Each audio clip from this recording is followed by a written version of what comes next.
बच्चों, आज हम पढ़ेंगे कक्षा 7 सामाजिक अध्ययन के अंतर्गत सामाजिक एवं राजनीतिक जीवन विषय का दूसरा अध्याय स्वास्थ्य में सरकार की भूमिका।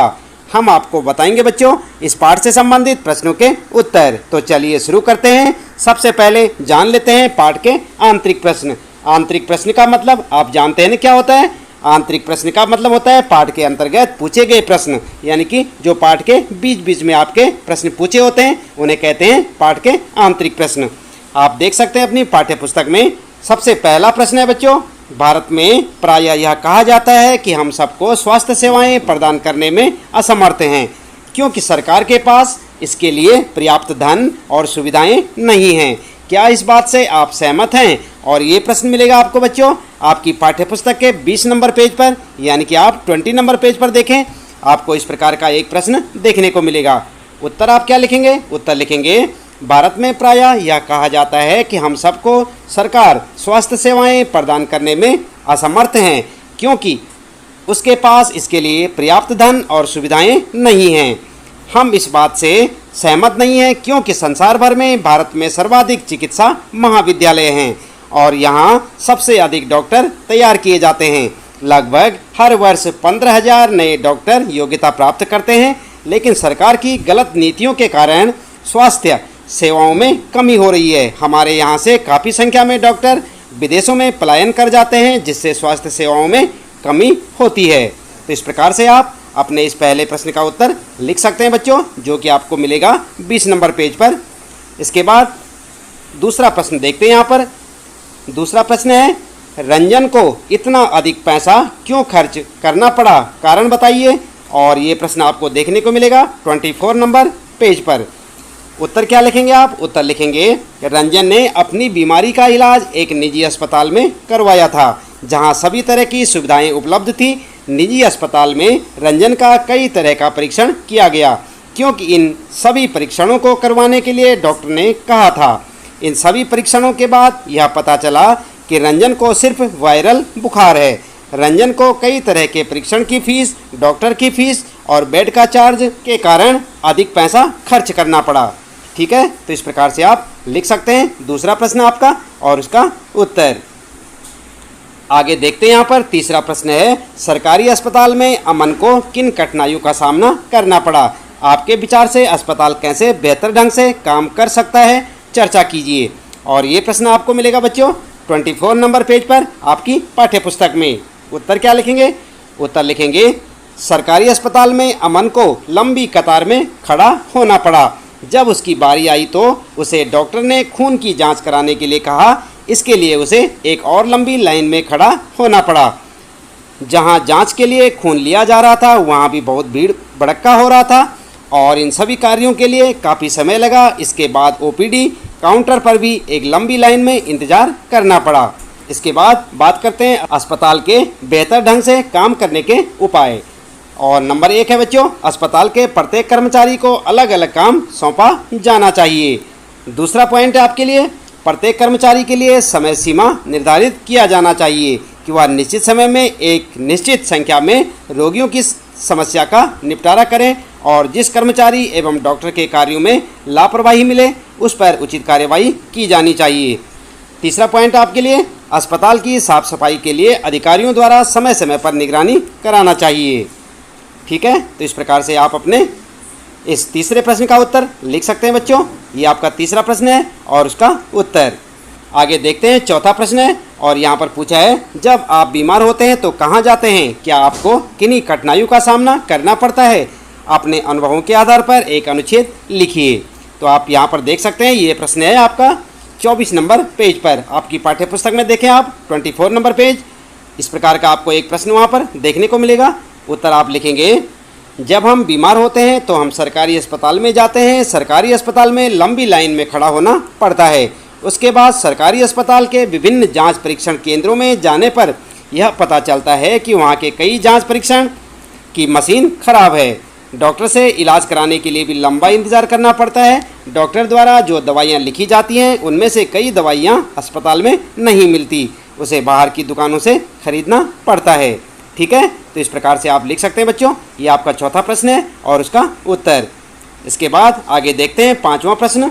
5वें प्रश्न में पूछा है, निजी चिकित्सालयों में हमें किन समस्याओं का सामना करना पड़ता है, चर्चा कीजिए। और ये प्रश्न भी आपको मिलेगा 24 नंबर पेज पर। इसका उत्तर आप लिखेंगे, निजी चिकित्सालयों में हमें निम्न समस्याओं का सामना करना पड़ता है। और क्या क्या हैं वे समस्याएं? नंबर 1, निजी चिकित्सालयों में इलाज कराने का अधिक पैसे खर्च करने पड़ते हैं। नंबर 2, छोटे निजी चिकित्सालयों में कई डॉक्टर ऐसे होते हैं जिनमें योग्यता की कमी होती है। तीसरा पॉइंट लिखेंगे, गलियों या मोहल्लों में कुछ निजी चिकित्सालय के डॉक्टर MBBS नहीं होते, दूसरे शब्दों में उन्हें झोला छाप डॉक्टर कहा जाता है, जो कंपाउंडर से डॉक्टर बने होते हैं। अगला पॉइंट आपके लिए, छोटे निजी चिकित्सालयों में कई जांच परीक्षण यंत्रों की कमी होती है, जिसके कारण बाहर से जांच परीक्षण कराना पड़ता है। तो ये हो गया आपका 5वां प्रश्न और उसका उत्तर। बात करते हैं बच्चों आगे। 6ठा प्रश्न है, किन किन अर्थों में सार्वजनिक स्वास्थ्य व्यवस्था सबके लिए उपलब्ध एक सेवा है? और ये प्रश्न आपको देखने को मिलेगा आपकी पाठ्य पुस्तक के 25 नंबर पेज पर, 25 नंबर पेज पर आप देखें। और उत्तर में क्या लिखेंगे? उत्तर लिखेंगे, निम्न अर्थों में सार्वजनिक स्वास्थ्य व्यवस्था सबके लिए उपलब्ध एक सेवा है। और नंबर 1, सार्वजनिक स्वास्थ्य केंद्र में अमीर गरीब कोई भी व्यक्ति अपने रोग का इलाज करा सकता है। दूसरा, नंबर 2, सार्वजनिक स्वास्थ्य केंद्र में मुफ्त में इलाज और दवाइयाँ दी जाती हैं, इसलिए इसमें इलाज कराना सबके लिए संभव है। अगला पॉइंट लिखेंगे, सार्वजनिक स्वास्थ्य केंद्र में रोगी का इलाज करते समय किसी भी आधार पर भेदभाव नहीं किया जाता। और अगला पॉइंट है, सरकार ने सभी नागरिकों को स्वास्थ्य सेवाएं प्रदान करने की वचनबद्धता को पूरा करने के लिए ये अस्पताल और स्वास्थ्य केंद्र स्थापित किए हैं। 5वां पॉइंट लिखेंगे, इन सेवाओं को चलाने के लिए धन उस पैसे से आता है जो लोग सरकार को टैक्स के रूप में देते हैं। आई बात समझ में? तो ये आपका 6ठा प्रश्न और इसका उत्तर। अगला प्रश्न है बच्चों 7वां प्रश्न है, कुछ सार्वजनिक स्वास्थ्य केंद्रों अथवा अस्पतालों की सूची बनाइए जो आपके घर के पास हैं। अपने अनुभव से अथवा उनमें से किसी एक में जाकर केंद्र चलाने वाले लोगों को और वहां दी जाने वाली सुविधाओं का पता लगाइए। और ये प्रश्न भी मिलेगा बच्चों आपको 25 नंबर पेज पर आपकी पाठ्य पुस्तक के। उत्तर में आप क्या लिखेंगे? उत्तर आप इस प्रकार से लिख सकते हैं, सार्वजनिक स्वास्थ्य केंद्र जो दिल्ली में स्थित हैं उनके नाम, नंबर 1, गुरु तेग बहादुर अस्पताल, नंबर 2, लोकनायक जयप्रकाश अस्पताल, नंबर 3, हिंदू राव अस्पताल, नंबर 4, राम मनोहर लोहिया अस्पताल, और नंबर 5, गोविंद बल्लभ पंत अस्पताल, number 6, all India medical institute, और नंबर 7, सफदरजंग अस्पताल। ठीक है, तो ये आप लिख सकते हैं अगर आप दिल्ली में रहते हैं तो, और नहीं तो आप अपने क्षेत्र के अपने आसपास के अस्पतालों के नाम यहाँ पर लिख सकते हैं। साथ ही यहाँ पर ध्यान दें, इन सरकारी अस्पतालों की स्थिति कैसी है? तो आइए यहाँ पर जो है पॉइंटों में लिखते हैं। नंबर 1, इन सरकारी अस्पतालों को अधिकारीगण समूह के प्रबंधन द्वारा चलाते हैं। नंबर 2, इन सरकारी अस्पतालों में डॉक्टरों के समूह कायम हैं जो अलग अलग रोगों के विशेषज्ञ हैं।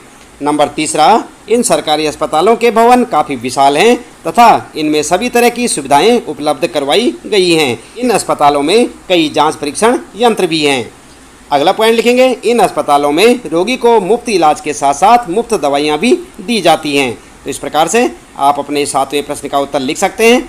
ध्यान रहे बच्चों, कुछ सार्वजनिक स्वास्थ्य केंद्रों के बारे में यहाँ पर क्या लिखा है। 7वां प्रश्न आप एक बार फिर से देखें, कुछ सार्वजनिक स्वास्थ्य केंद्रों अथवा अस्पतालों की सूची बनाइए जो आपके घर के आसपास हैं। आपने वही लिखना है जो आपके घर के आसपास के अस्पताल हैं, उनकी सूची बनानी है आपने, अपने आसपास के अस्पतालों की सूची। 8वां प्रश्न है बच्चों, आपके घर के पास कौन सी निजी स्वास्थ्य सेवाएं उपलब्ध हैं, उन्हें चलाने वाले लोगों और वहां दी जाने वाली सुविधाओं का पता लगाइए। और ये प्रश्न आपको मिलेगा आपकी पाठ्य पुस्तक में 26 यानी 26 नंबर पेज पर।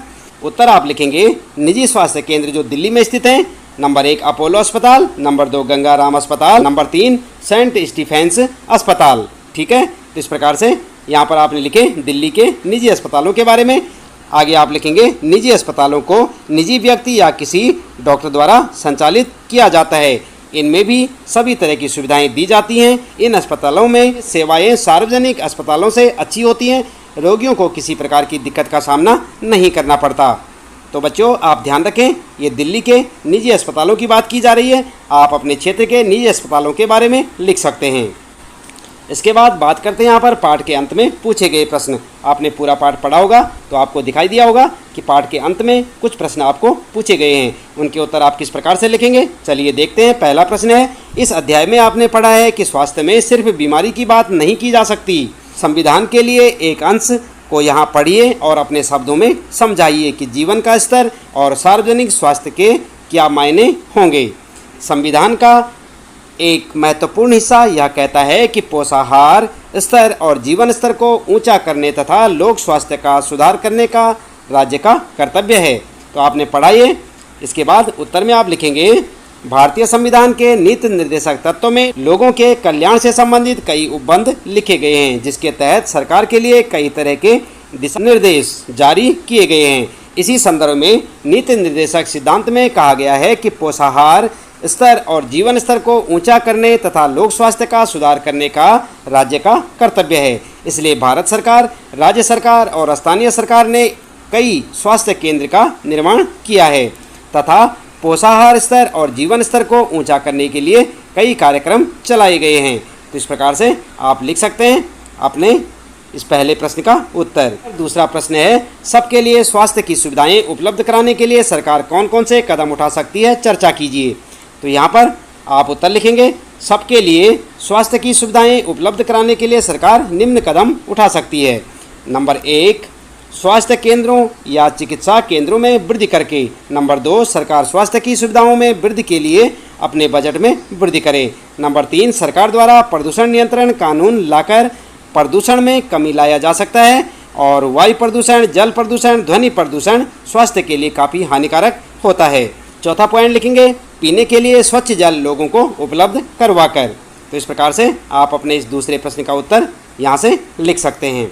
अगला प्रश्न है बच्चों, तीसरा प्रश्न आपको अपने इलाके में उपलब्ध सार्वजनिक और निजी स्वास्थ्य सेवाओं में क्या क्या अंतर देखने को मिलते हैं। नीचे दी गई तालिका को भरते हुए इनकी तुलना कीजिए और अंतर बताइए। तो यहाँ पर आप ध्यान दें, यहाँ पर क्या लिखा है, सुविधा, निजी और सार्वजनिक। यहाँ पर लिखा है सेवाओं का मूल्य और सेवाओं की उपलब्धता, और यहाँ पर आप अपने क्षेत्र के हिसाब से इन्हें भर सकते हैं। चलिए उत्तर में आप किस तरह से लिख सकते हैं यहाँ पर देख लेते हैं।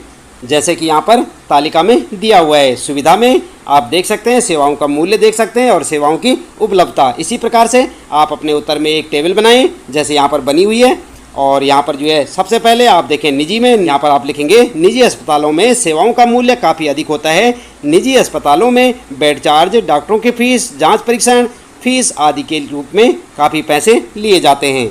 और यहाँ पर सेवाओं की उपलब्धता में लिखेंगे निजी अस्पतालों में अपने रोगियों के लिए सभी तरह की सुविधाएं आसानी से उपलब्ध कराई जाती हैं। आगे लिखेंगे सार्वजनिक में, तो सार्वजनिक अस्पतालों में रोगियों का इलाज मुफ्त में किया जाता है या बहुत कम पैसे लिए जाते हैं। साथ ही सेवाओं की उपलब्धता में यहाँ पर लिखेंगे आप, सार्वजनिक अस्पतालों में रोगियों की लंबी लंबी कतारें होती हैं और कोई भी सेवा आसानी से उपलब्ध नहीं हो पाती। तो आप देख रहे हैं यहाँ पर इस प्रकार से आप जैसे यहाँ पर आप देख रहे हैं टेबल बनी हुई, इसी प्रकार से आप अपने उत्तर के लिए एक टेबल बनाएं अच्छी सी और उसमें अपने उत्तर को इसी प्रकार से लिखें। इसके बाद बच्चों बात करते हैं यहाँ पर चौथा प्रश्न है, पानी और साफ सफाई की गुणवत्ता को सुधार कर अनेकों बीमारियों की रोकथाम की जा सकती है। उदाहरण देते हुए इस कथन को स्पष्ट कीजिए। उत्तर में आप लिखेंगे, पानी और साफ सफाई की गुणवत्ता को सुधार कर अनेकों बीमारियों की रोकथाम निम्न प्रकार से की जाती है। और किस प्रकार की जाती है। नंबर 1 लिखेंगे, संचारणीय बीमारियां पानी के द्वारा एक से दूसरे को लगती हैं। इन बीमारियों में से 21% बीमारियां जल जनित होती हैं, जैसे हैजा, पेट के कीड़े और हेपेटाइटिस। तो आप यहाँ पर जो है जैसे यहाँ पर लिखा है पहला पॉइंट ऐसे लिखें। दूसरा पॉइंट लिखेंगे, साफ सफाई की कमी एवं प्रदूषण के कारण भी अनेक बीमारियां फैलती हैं। जैसे भारत में ही लगभग 5 लाख व्यक्ति प्रति वर्ष तपेदिक यानी कि टीबी से मर जाते हैं। डेंगू, मलेरिया आदि अनेकों बीमारियां साफ सफाई की कमी से होती हैं। उपरोक्त तथ्यों से स्पष्ट है कि पानी और साफ सफाई की गुणवत्ता में सुधार करके अनेकों बीमारियों की रोकथाम संभव है। ठीक है, तो इस प्रकार से आप अपने इन सारे प्रश्नों के उत्तर लिख सकते हैं बच्चों। इसके साथ ही इस पाठ से संबंधित प्रश्नों के उत्तर समाप्त होते हैं। उम्मीद है कि आपको अच्छे से समझ आए होंगे। इसी प्रकार लगातार सामाजिक अध्ययन के अंतर्गत सभी पाठों के प्रश्न उत्तर देखने के लिए आप चैनल को सब्सक्राइब करें, बेल आइकन भी दबा दें ताकि आपको आने वाली प्रत्येक पाठ की वीडियो की नोटिफिकेशन मिलती रहे। मिलते हैं फिर अगले पाठ में कुछ नए प्रश्न उत्तरों के साथ।